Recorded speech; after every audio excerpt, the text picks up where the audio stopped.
तो अब इसके फैटी एसिड सिंथेस कॉम्प्लेक्स के जो 7 स्टेप्स हैं इनके एंजाइम्स की बात कर लेते हैं, और इनमें कौन से प्रोडक्ट्स की या सब्सटेंस की क्या ज़रूरत है उसकी बात कर लेते हैं। सबसे पहले फर्स्ट स्टेप में हमारे पास एसिटाइल को एंजाइम ए आ रहा था, जो कि डोमेन पे आके लग रहा था। ये 2 डोमेन है, ACP और सिस्टीन पे, इस पे आके लग रहा था। इसके लिए एसिटाइल को एंजाइम में ए आके अटैच हो रहा था और इसमें कन्वर्ट हो रहा था। एसिटाइल को एंजाइम ए इसके साथ आके SH ग्रुप के साथ आके अटैच हो रहा था। इसमें कौन सा एंजाइम की ज़रूरत होती है? Acetyl co ACP ट्रांसकाइलेज। फिर हमारे पास दूसरे स्टेप में कोई रिएक्शन नहीं होगी क्योंकि ये ऊपर कन्वर्ट हो रहा है, मतलब ऊपर की तरफ जा रहा है, तो कोई एंजाइम की ज़रूरत नहीं है। और थर्ड स्टेप में हमारे पास मेलोनाइल को एंजाइम ए आ रहा था। इसका एंजाइम भी इसके ही फॉर्मूले में, जैसे जहाँ यहाँ पे एसिटाइल को एसाइल ट्रांसकाइलेज था, यहाँ पे मेलोनाइल को ACP ट्रांसकाइलेज।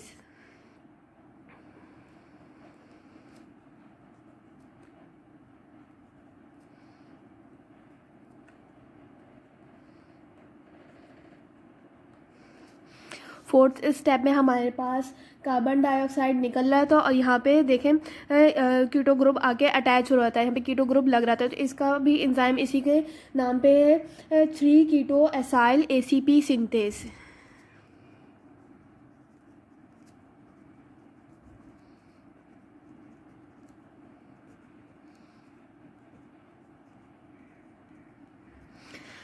थर्ड ग्रुप पे आके लग रहा है थर्ड कार्बन में आके लग रहा है कीटो ग्रुप, तो 3 कीटो एसाइल, और ACP की साइड पे आके लग रहा है इसलिए ACP सिंथेस। देखिए बहुत आसान है। अब फिफ्थ स्टेप में हमारे पास क्या हो रहा था? रिडक्शन हो रही थी, मतलब ये डबल बॉन्ड टूट रहा था और जो है OH और H आके लग रहा था। यहाँ पे इसका एंजाइम है 3 कीटो एसाइल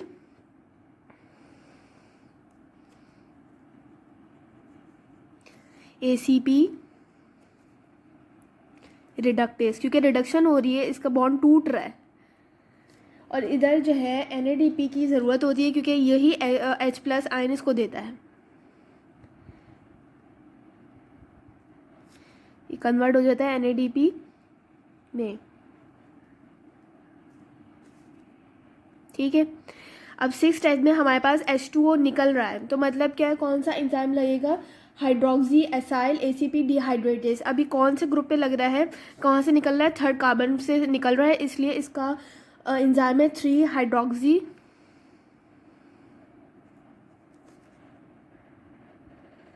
एसाइल ACP, इसलिए लगा देंगे ACP पे आगे लग रहा है हाइड्रेटेस, कंफ्यूज नहीं होगा, ये इसके बाद यहाँ पे है, ठीक है।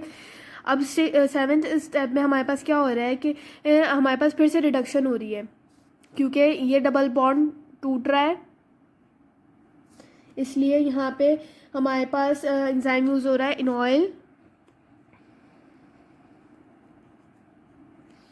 इनॉयल ACP रिडक्टेस। क्योंकि यहाँ पे फिर से रिडक्शन हो रही है, इसलिए यहाँ पे NADP इसको H+ आयंस दे रहा है। NADPH दे रहा है और ये कन्वर्ट हो रहा है NADP+ में, ठीक है। एंजाइम्स तो हो गए, और ये NADPH ये याद रखिएगा, जहाँ पे रिडक्शन हो रही है वहाँ पे NADP जो है अपने H+ आयंस देता है और रिडक्शन करवाता है, ठीक है।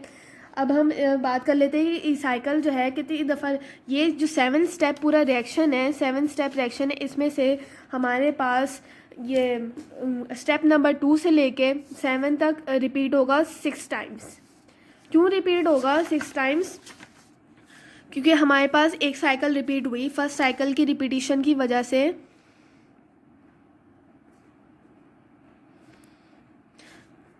फर्स्ट साइकिल के रिएक्शंस की वजह से हमारे पास हमें 4 कार्बन एटम्स मिले। ये देखें 1 2 3 4। हमें जो है फैटी एसिड क्योंकि हमारे पास ज़्यादा लॉन्ग चेन फैटी एसिड बनेगा, इसलिए क्योंकि ज़्यादा इंटेक किया तो ज़्यादा फैटी एसिड सिंथेसिस हम यहाँ पे पैल्मेटेट बना रहे हैं।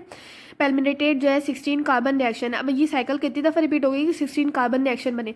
फर्स्ट साइकिल रिएक्शन हुआ तो 4 कार्बन एटम्स बने। अब रिपीट साइकिल दोबारा से कहाँ से होगी, अब हमारे पास स्टेप नंबर 1 नहीं होगा, दोबारा साइकिल जब रिपीट होगी स्टेप नंबर 2 से शुरू होगा, क्योंकि हमारे पास पहले तो हमारे पास यहाँ पे कार्बन ग्रुप्स ही नहीं थे, इसलिए फर्स्ट रिएक्शन हुआ। सेकेंड रिएक्शन में हम यहाँ पे हमारे पास जो है 4 कार्बन है, इसलिए फर्स्ट रिएक्शन नहीं होगा। ये जो है डायरेक्ट अब 7 के बाद दोबारा 2 स्टेप करेगा, क्योंकि यहाँ पे कार्बन लगे हुए हैं, जितने भी 4 कार्बन लगे हुए हैं ये ऊपर जाएंगे, फिर ये सारा प्रोसेस रिपीट होगा सेम, बस कार्बन एटम्स बढ़ जाएंगे। इसलिए हर साइकिल पे हमें 2 कार्बन एक्स्ट्रा मिलेंगे। क्यों, ये 4 कार्बन से यहाँ फिर ये सेकंड स्टेप में जाएंगे तो 4 ऊपर जाएंगे, फिर मेलानाइन को एंजाइम ए आएगा, ये पूरे स्टेप की सीरीज है। हर बार रिएक्शन में हमें दो जो है ना कार्बन एटम्स मिलेंगे मेलानाइन को एंजाइम, ठीक है। अब फर्स्ट साइकिल रिएक्शन की वजह से हमें 4 कार्बन एटम्स मिले। अब सेकंड साइकिल की रिएक्शन की वजह से हमें कितने बनेंगे, लेट्स सी। रिएक्शंस की वजह से हमारे पास 2 कार्बन और ऐड हो रहे हैं, 2 कार्बन एटम्स और ऐड हो रहे हैं। इसी तरह थर्ड साइकिल रिपीट रिएक्शंस होंगे तो हमें पास 2 कार्बन और मिलेंगे।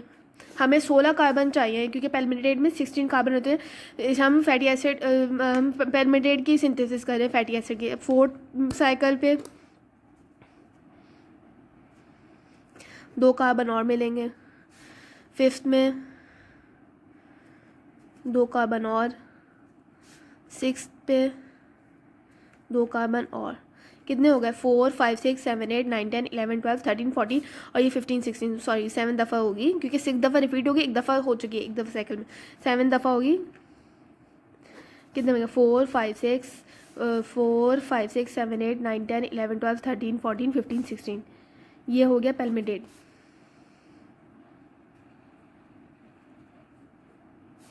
क्या होगा इस रिएक्शन के बाद, सेवन्थ रिएक्शन पे आने के बाद साइकिल जो है 6 टाइम्स रिपीट होगी, ठीक है। मतलब ये पूरी 6 टाइम्स रिपीट होगी, एक दफ़ा पहले चल चुकी है, इसलिए ये अब से मतलब अब ये ऐसे याद रख लेंगे 7 रिएक्शन है, मतलब 7 दफ़ा जो है साइकिल चलेगी।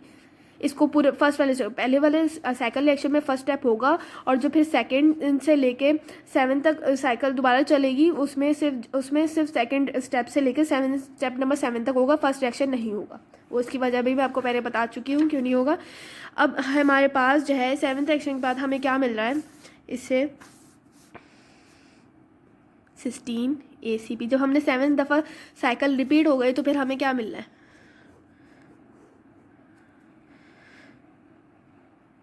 हमें मिलेगा पेल्मिटेड। हमें सिर्फ पेल्मिटेड चाहिए, क्योंकि ये एंजाइम से तो हमें वापस चले जाएंगे। इन सिंथेस कॉम्प्लेक्स बेसिकली ये 2 डोमेन है जिसमें एंजाइम्स हमें वर्कआउट कर रहे हैं, तो एंजाइम्स को पता है रिएक्शंस के बाद निकल जाते हैं और हमेशा अटैच नहीं रहते। ये कन्वर्ट होगा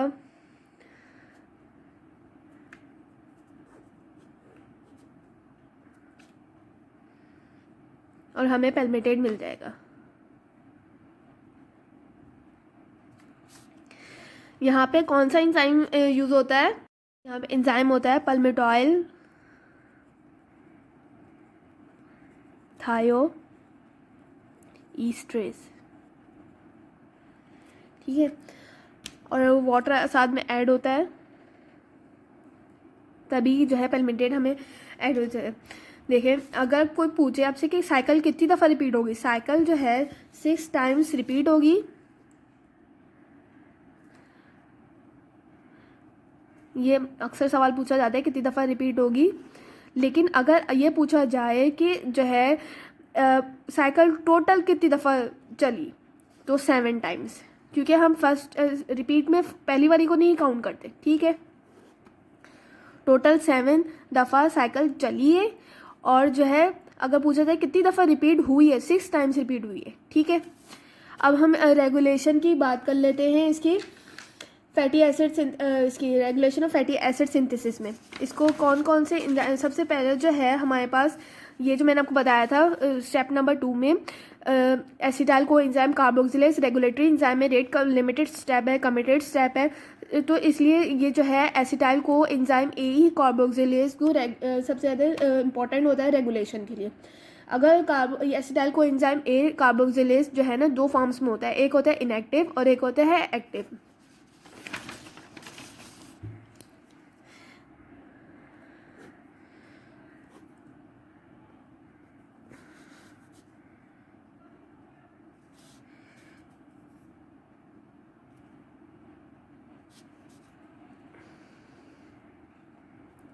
इनएक्टिव होता है, इसको यही एंजाइम है जो मेनली रिस्पॉन्सिबल होता है, रेगुलेशन कर रहा होता है फैटी एसिड की सिंथेसिस में। इसको जो है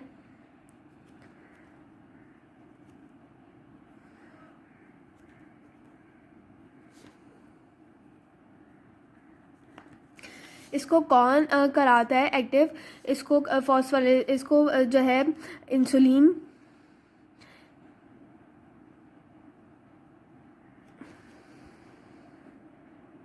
ये हार्मोनल फैक्टर्स मैं आपको पहले बता रही। इंसुलिन रेगुलेट कौन कराता है? बेसिकली इंसुलिन,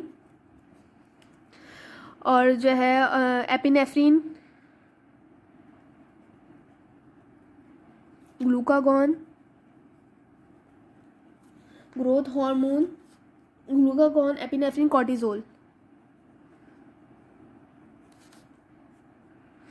इंसुलिन जो है इसको एक्टिव करवाता है, ठीक है, और ये जो है एपिनेफ्रिन, ग्लूकागॉन, कॉर्टिजोल इसको इनहिबिट कराते हैं। जब तक भी एक्टिव नहीं होगा तो ये कन्वर्जन नहीं होगी इसकी स्टेप नंबर 2 में मेलानाइन कोएंजाइम में कन्वर्ट। तो थर्ड स्टेप कैसे होगा?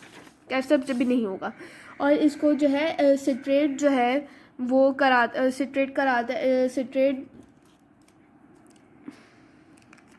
सिट्रेट भी इसको रेगुलेट करता है, एलोस्टेरिक है, और light chain fatty acid inhibit करते हैं।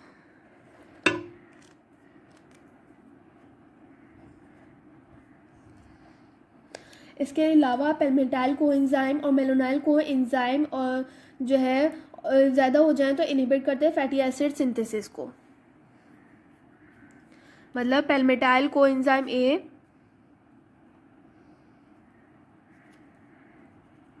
और मेलानाइल कोएंजाइम ए, अगर ये इनकी क्वांटिटी बढ़ जाए तो ये इनहिबिट करवाते हैं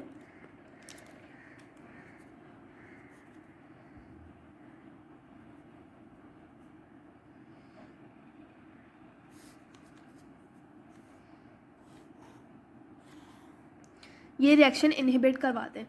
बेसिकली अगर हम कहा जाए कि regulation of fatty acid synthesis किस बेस पे हो रही है, तो हम इसको दो साइड पे करेंगे, हार्मोनल बेसिस पे, और सबसे पहले कहेंगे हम कि एसिटाइल कोएंजाइम कार्बोक्सिलेज जो है ये मेनली इस एंजाइम पे जो है कर रही होती है। वैसे तो hormones, metabolites, and products, hormones ये सब इसमें आ जाए, लेकिन मेन जो है एसिटाइल कोएंजाइम कार्बोक्सिलेज है, ठीक है। ऐसे ये पहले तो इनएक्टिव फॉर्म में होता है, लेकिन जब इसको एक्टिव जो है कौन कौन से सिट्रेट, इंसुलिन एक्टिव करवाते हैं, और जो light chain fatty acids epinephrine, glucagon, cortisol और ये पैल्मिटाइल कोएंजाइम मैंने कहा इनहिबिट कराते हैं। अब इनसे पूछा जाए हार्मोनल इसको हार्मोनल रेगुलेशन में पूछा जाता है कि सबसे पहले, लेकिन आपको ये बताना होगा एसिटाइल कोएंजाइम कार्बोक्सिलेज बताना होगा। फिर उसके बाद आ जाते हैं हार्मोन्स, ये सारे हार्मोन्स हो गए, मेटाबोलाइट्स हो गए, और कौन कौन से फैक्टर्स करा सकते हैं, सिट्रेट वगैरह, ये सब रेगुलेशन में आते हैं, ठीक है। अगर किसी को लेक्चर चाहिए तो यहाँ से स्क्रीनशॉट ले सकता है। ये page number 1, page number 2, page number 3, okay. किसी को fatty acid synthase complex step number 3 इसको आसान करने का इसको याद करने का आसान तरीका चाहिए तो मेरी क्विक रिव्यू वाली वीडियो देखें।